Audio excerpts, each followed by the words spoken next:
કરું છું।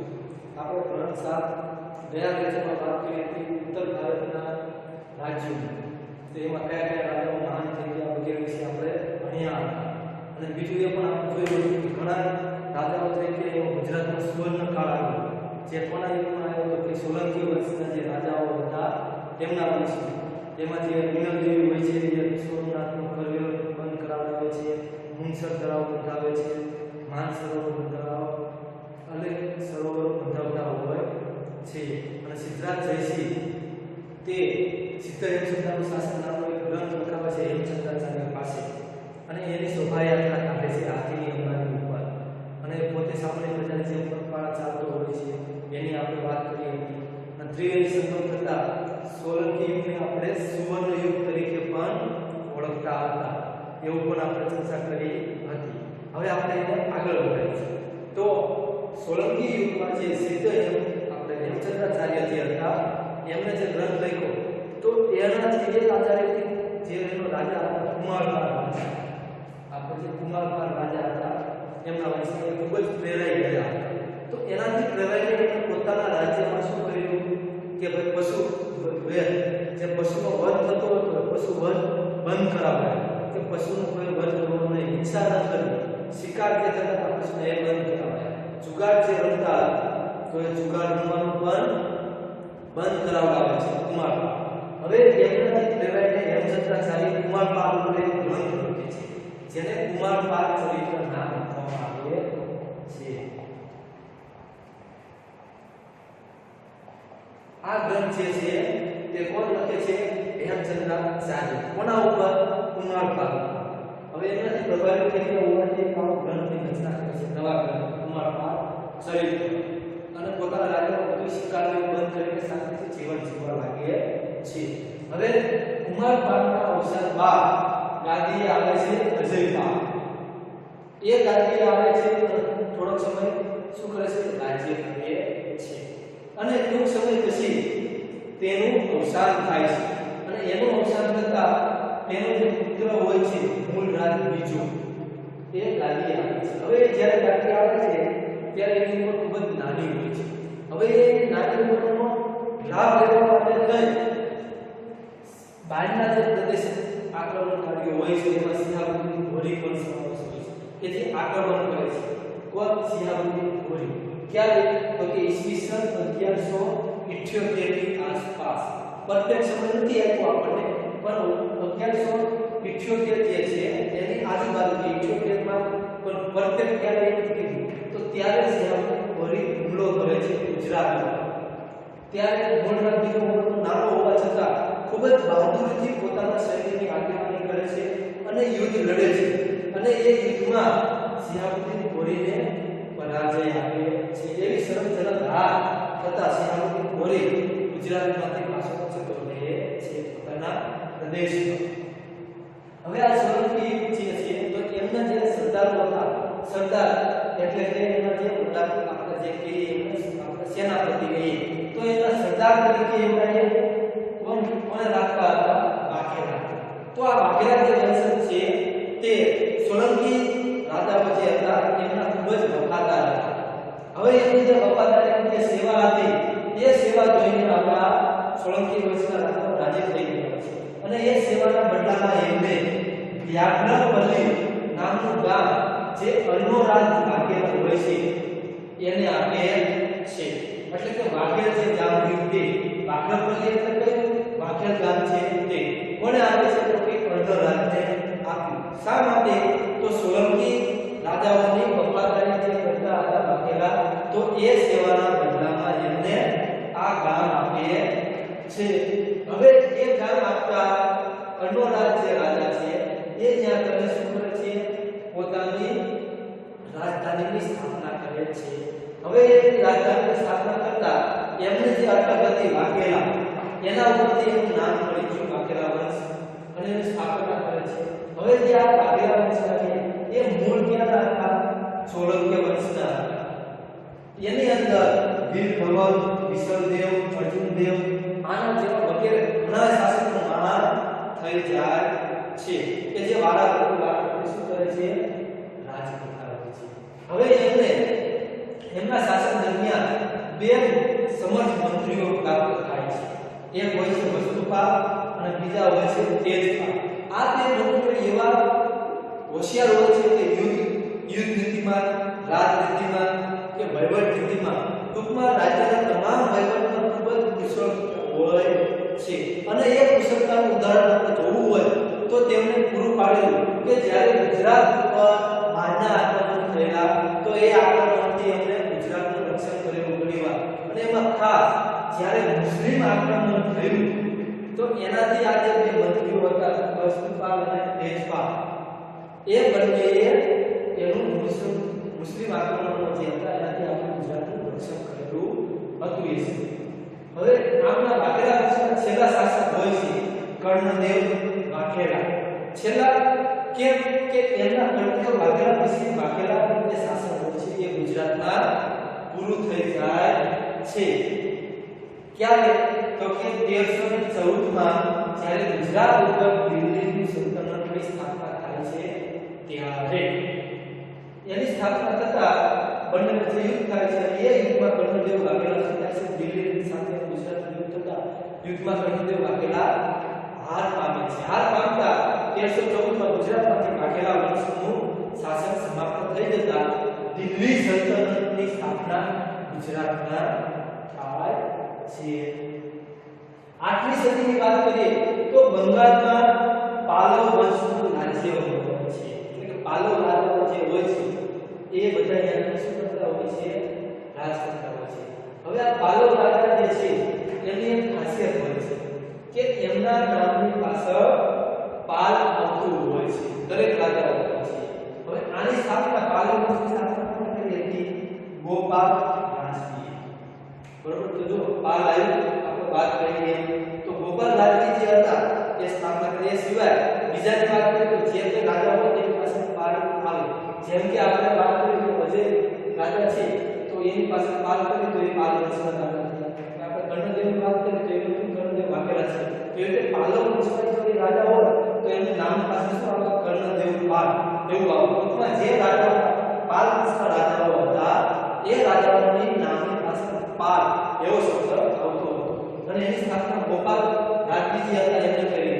અને ગોપાલ રાજવી જે છે તેમને 750 થી 770 સુધી પોતે રાજ કરે છે. અને ત્યાં પછી તેમની બીજા જે પુત્ર હોય છે એ આવે છે. પછી એમના પુત્ર એનો રાજ કરતા હોય છે. અને થોડાક સમય બાદ તેમનું રાજ્યનું પતન થાય છે. એ રાજ્યનું પતન થયા પછી ઈસવીસન 1095 માં સેન વંશ નામના સ્થાપકો પોતાના રાજ્યની શું કરે છે? સ્થાપના કરે છે. હવે વિજયસેન જે છે એ પ્રથમ એમનો નોંધપાત્ર રાજા છે. કોનો? સેન વંશ. એમનો નોંધવા જેવો જે રાજા એવો રાજાઓ ઘણા નથી પણ જે વિજયસેન પ્રથમ જે રાજા છે એ એમનો નોંધપાત્ર રાજા એટલે મહાન શાસક હતો. હવે એમનો જે વિજયસેનનો જે પુત્ર હતો કોણ? બલ્લાલ સેન. તો એ બલ્લાલ સેન જે હોય છે એ બે ગ્રંથ મહાન બે ગ્રંથોની રચના કરે છે. એક છે જ્ઞાન સાગર અને બીજું છે અદ્ભુત સાગર. આ બંને ગ્રંથની એ રચના કરે છે. કોણ? તો કે વિજયસેન પ્રથમનો જે પુત્ર હોય છે બલ્લાલ સેન તે. હવે આપણે વાત જેમ કરી કર્ણદેવ વાઘેલા 1314 માં ગુજરાતમાં યુદ્ધમાં હારે છે તો એમની પાસે ગુજરાત જીતી લીધા પછી આપણે ગુજરાતમાં દિલ્હી સલ્તનતની સ્થાપના થઈ. તો એના જે સુલતાન હોય છે એ ગુજરાતનો વહીવટ કરવા માટે સુલતાન રાજા એક રાજાની નિમણૂક કરે છે સુલતાન નાજીમો. એટલે કે સુબો રાજા એ કહી શકે. કોણ? તો કે સુલતાન નિઝામુદ્દીન એને નિમણૂક કરે છે. એટલે એ જે નિઝામુદ્દીન એ શું કરે છે? આખા ગુજરાત રાજ્યનો વહીવટ કરે છે. યુદ્ધથી લઈને બધે વેપાર વ્યવસ્થાનો બધો વહીવટ કોણ પાસે આવી જાય છે? સુલતાન નિઝામુદ્દીનની પાસે. હવે ઈસવીસન 1407 માં જફર ખાન જે હોય છે પોતે એ શું કરે છે? રાજા બને છે. પરંતુ એ જફર ખાન નામની સાથે રાજા બનતો નથી. એ નામ બદલી નાખે છે. જફર ખાનમાંથી પોતે મુઝફ્ફર શાહ નામ એવું ધારણ કરે છે. એટલે કે પોતાનું નામ બદલી કરીને મુઝફ્ફર શાહ નામ કરીને સુલતાન એટલે કે રાજા બને છે. હવે આ વંશની અંદર 14 સુલતાનો થઈ ગયા. કેટલા મિત્રો ખાસ યાદ રાખજો 14 સુલતાન. તો એમાંથી ઘણા મહાન શાસકો થઈ ગયા 14 સુલતાનમાંથી. પણ આવડા ખાસ વાત કરી આપણે તો એક આવશે અહમદ શાહ, મોહમ્મદ બેગડો અને બહાદુર શાહ. આ બધા મહાન શાસકો થઈ જાય છે. હવે જે રીતે આપણે વાત કરી કે આગળના ભાગમાં કે અણહિલવાડ પાટણ જે હતું એ જીતે છે અને એ જીતવા માટે એના જે બે મિત્રો છે ભરવા અણહિલ ભરવા એની મદદ છે રાજ્ય જીતતો હોવાથી એનું નામ આપે છે અણહિલ પાટણ એવું નામ આપે છે. તો એવી રીતે આ જે સુલતાનનો હતા 14 એમાંથી જે આ અહમદ શાહ જે સુલતાન છે એ પોતાનું નામનું નગર વસાવે છે અહમદનગર. કયું મિત્રો યાદ રાખો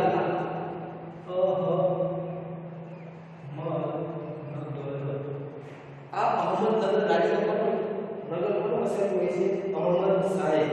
અને એ જે અહમદનગર રહ્યું એ બીજું એક શહેર નહીં અત્યારનું આપણું આધુનિક વાત કરીએ તો એ અહમદનગર એટલે અત્યારનું આપણું જે અમદાવાદ શહેર છે તે એની સ્થાપના કોણે કરી હતી તો કે અહમદ શાહે. હવે 17મી સદીમાં ગુજરાતમાં શું થયું મુગલ શાસનની શરૂઆત થાય છે.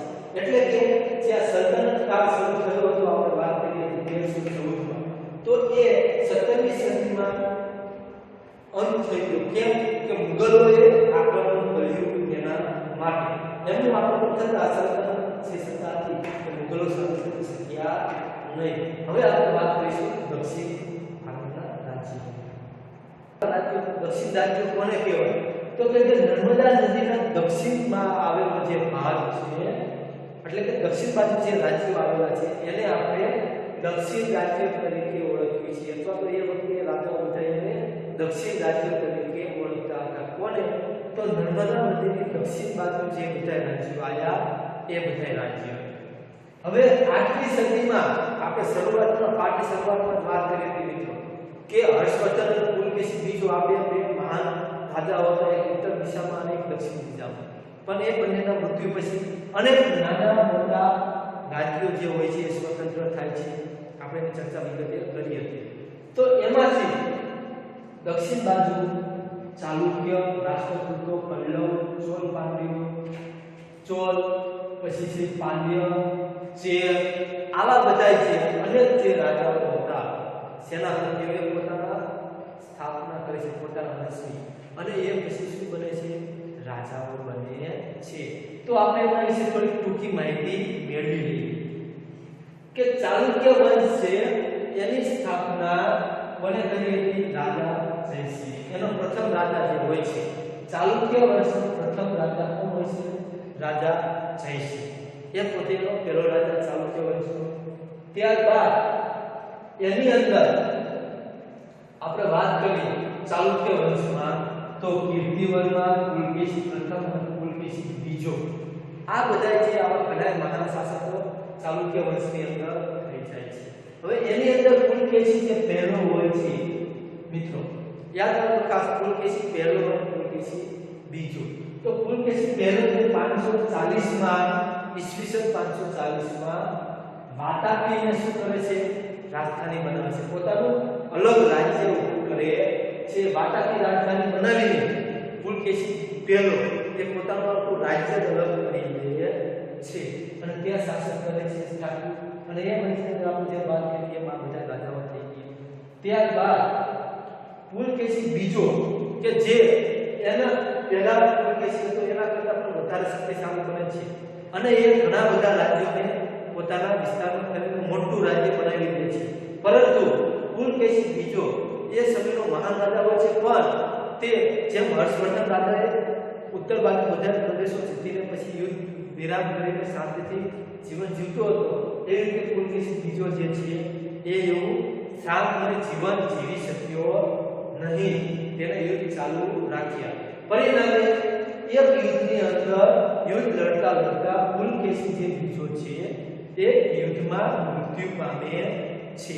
એના મૃત્યુ પામતા એના પછીના જે શાસકો હોય છે એ પુલકેશી બીજાનું જે શાસન તેને દક્ષિણ ભારતમાં ફેલાવેલું હોય છે એ શાસન જાળવી શકતા નથી અને એમની સત્તા નબળી પડવા લાગે છે.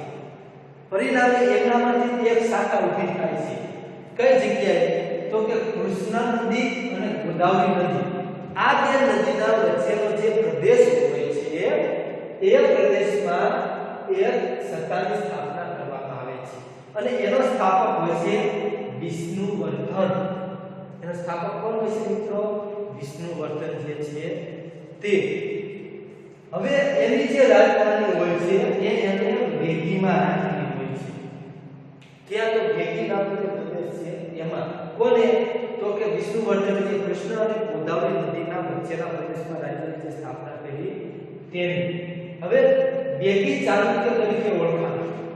આવડા જે હતા ચાલુક્ય વંશના, પરંતુ એમને વેગીમાં પોતાની રાજધાની રાખેલી હોવાથી એ લોકો વેગીના ચાલુક્ય તરીકે ઓળખાવા લાગે છે.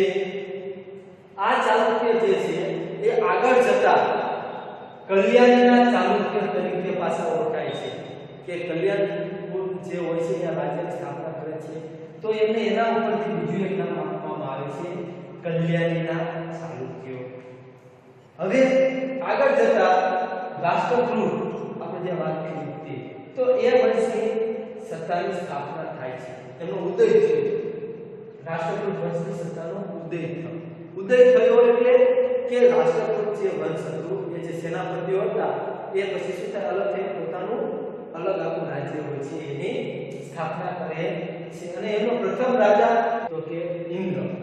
ત્યારબાદ ગોવિંદ ત્રીજો રાષ્ટ્રકૂટનો કેવો હોય છે? તો કે સૌથી શક્તિશાળી રાજા હોય છે. આ વસ્તુ બીજા રાજાઓ થઈ ગયા હોય છે પણ એનો સૌથી શક્તિશાળી રાજા કોણ હોય છે? ગોવિંદ ત્રીજો. હવે મિત્રો આપણે વાત કરી તો કે એ સમયની અંદર પાછા યાદવ વંશ જે હોય છે એમના બે રાજ્યો અસ્તિત્વમાં આવે છે. કયા કયા? તો કે દેવગિરી અને વારસંગી. તો દેવગિરીમાં યાદવોનું શાસન હોય છે અને દેવગિરીએ પોતાની શું બનાવે છે? રાજધાની બનાવે છે. એમની રાજધાની બનતા ત્યાં પોતાનું શાસન ચલાવે છે. એ જે દેવગિરી એટલે અત્યારનું દૌલતાબાદ જે છે તે.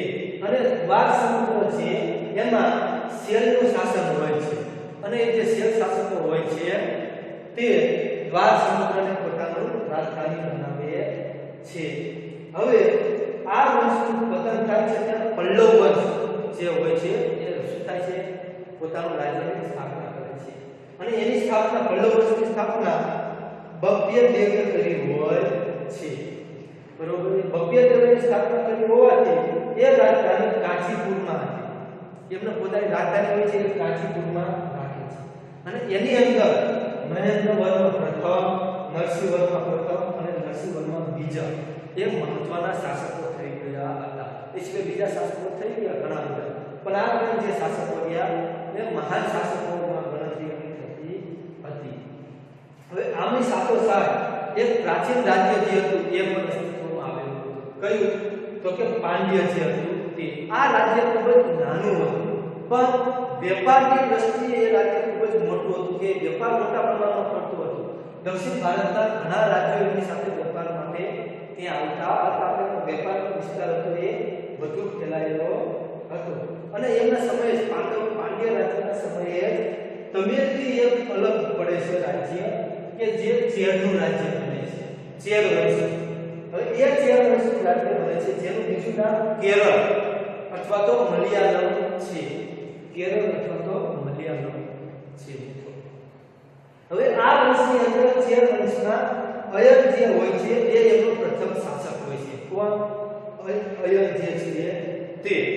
હવે આ ચેર વંશમાં સૌથી શક્તિશાળી રાજા સર્વશ્રેષ્ઠ જેને આપણે ગણવો હોય તો એવો જે રાજા હોય તો એ રાજા છે સેતુવન. સેતુવન નામનો જે રાજા રહ્યો એ સૌથી શક્તિશાળી હોય છે, સર્વશ્રેષ્ઠ હોય છે. નાના મોટા રાજ્યોથી હવે એની શાસન વ્યવસ્થા જોઈએ આપણે. રાજ્યોની શાસન વ્યવસ્થા કેવી હતી? તો રાજ્યોના રાજાનું જે પદ હતું એ વંશ પરંપરાગત હતું નહીં. એટલે વંશ પરંપરાગત હતું. રાજાનું પદ કેવું હતું? વંશ પરંપરાગત. કે રાજાનો જે પુત્ર હોય એ જ રાજા બને. પણ એવું નહીં કે રાજાનો જે જયેશ પુત્ર એટલે કે મોટો પુત્ર હોય એ જ રાજા બને એવું નહીં, પણ રાજા જેને યુવરાજ તરીકે પસંદ કરે એ રાજા બનતો. હવે એવું નથી કે રાજાના યુવરાજની પસંદગી રાજા જ કરે. એનું પણ ઉદાહરણ છે કે અમુક વખત ચૂંટણી થતી, અમુક વાર જે રાજ્યના જે લોકો હોય એ પસંદ કરતા. તો એનું જે ઉદાહરણ આપણે લેવું હોય તો આપણે લઈ શકીએ કે કાશ્મીરની અંદર યશકર જે રાજા હતા, યશકર, તો એ આ યશકરની બ્રાહ્મણોની સભાએ પસંદ કરી હતી કે આના પરથી આપણે કહી શકીએ કે એ વખતે પણ રાજાના રાજ્ય સંભાળવા માટે લોકોને શું આપવામાં આવતું, મોકો આપવામાં આવતો, એ પોતાની યુવરાજ પસંદ કરી શકીએ છીએ.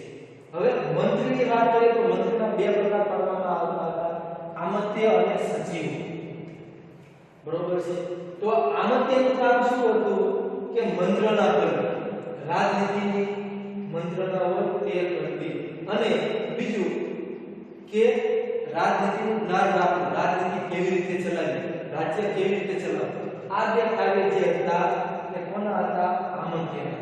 મંત્રણા કરવી એટલે રાજાની સાથે બધી ચર્ચા વિચારણા કરવી, મંત્રણા કરે કે આપણે આવું કરીએ તો આમ ચાલે છે. રાજનીતિ કે રાજ્ય કેવી રીતે ચલાવવું એનું. અને જે આ સચિવો હતા તો એમનું કામ શું હતું? લડાઈ કરવાની, યુદ્ધ કરવી અને સુલેહ, કે આજુબાજુના રાજાઓ સાથે યુદ્ધ કરવું અને એની સાથે સુલેહ એટલે સંબંધ બાંધવો, એમ યુદ્ધ કર્યા વગર સમાધાનથી રહેવું, શાંતિથી. આ બધું કામ જે છે એ કોણ કરતા? સચિવો જે છે તે કરતા.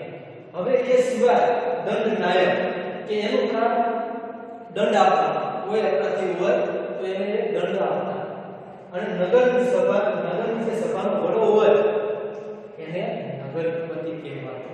અને ગામનો જે વડો હોય એને મુખી અથવા તો સરપંચ કહેતા. જે અત્યારે આપણા ગામના સરપંચ એવું છે તેવી એ વખતના હોય એને મુખી કહેવામાં આવતા અથવા તો સરપંચ કહેવામાં આવતા હતા. હવે વેપાર વાણિજ્યની વાત કરીએ આપણે તો વાણિજ્ય વ્યવસ્થા પર દેખરેખ રાખવા માટે એક પાસો અલગ વિભાગ હતો કે વેપાર વાણિજ્ય હોય એનો આખો માણસ જ અલગ. એ પાસે આપણા સચિવને આપણા પાસે આપણે એ આવે નહીં. અને એ વિભાગ જેની પાસે હતો એમની પાસે જકાત વસૂલ કરવાની અને વસ્તુની મૂલ્ય કે કોઈ પણ વસ્તુ હોય તેની કિંમત કેટલી, તેને કેટલામાં વેચી શકાય છે, કેટલામાં ખરીદી શકાય છે, એ ઠેરવવાની એની પાસે શું હતી? સત્તા હતી કે વસૂલ કરીએ કે જકાત વસૂલ કરીએ કે કર વસૂલ કરીએ કે મૂલ્ય નક્કી કરી શકે કે આ વસ્તુની આટલી કિંમત છે. અને રાજ્યની અંદર જે ઉપયોગી વસ્તુ થતી હોય એ મંગાવવાની વ્યવસ્થા હોય એ બધું કોના ઉપર રહેતું?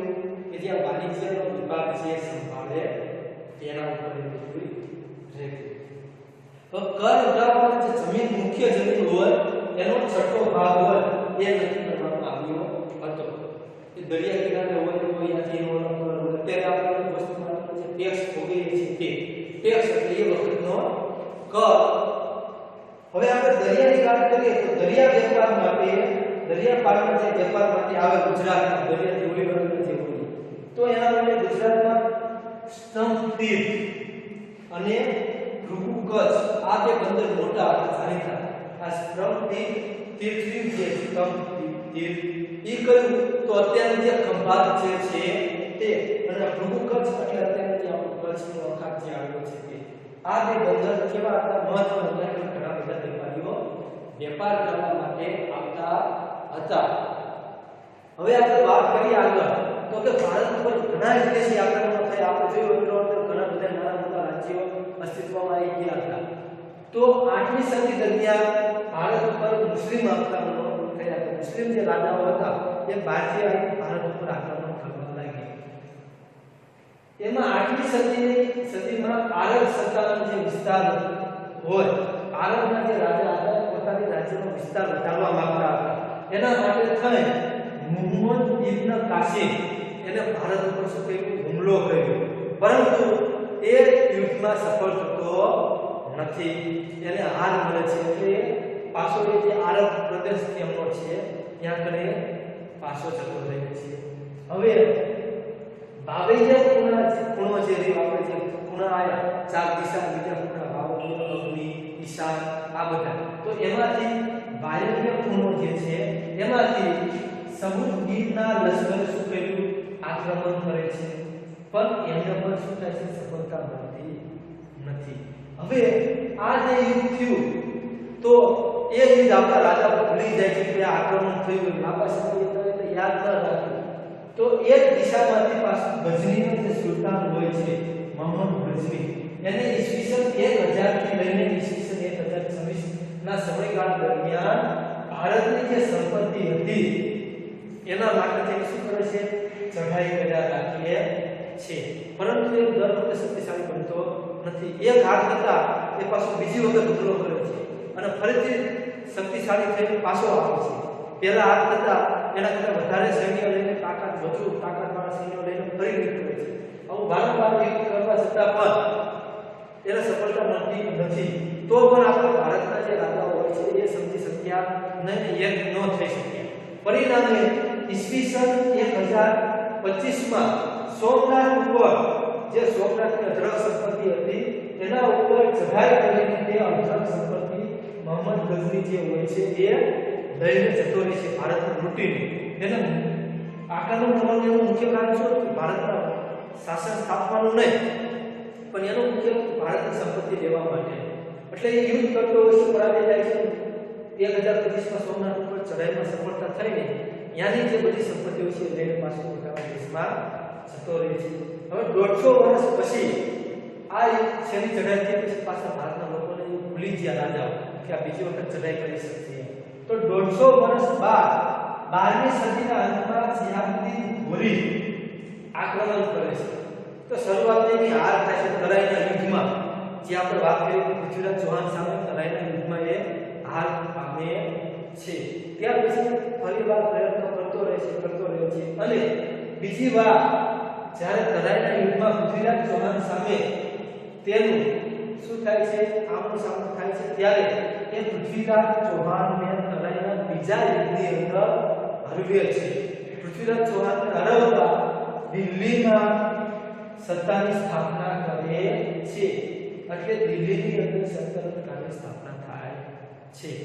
અને આવી રીતે જે બાયના જે આક્રમણો થયા અને એની સામે આપણે એક ન થઈ શક્યા તો અહીંયાથી આપણે સત્તાનો શું થાય છે અંત આવતો જાય છે અને મોહમ્મદ ગજની પોતાની સ્થાપના કરે છે. ત્યાર પછી મુઘલો અને આવી રીતે બધા રાજાઓ આવતા જાય છે અને ભારત પર કબજો કરે છે. અહીંયા આપણો પાઠ પૂરો થાય છે.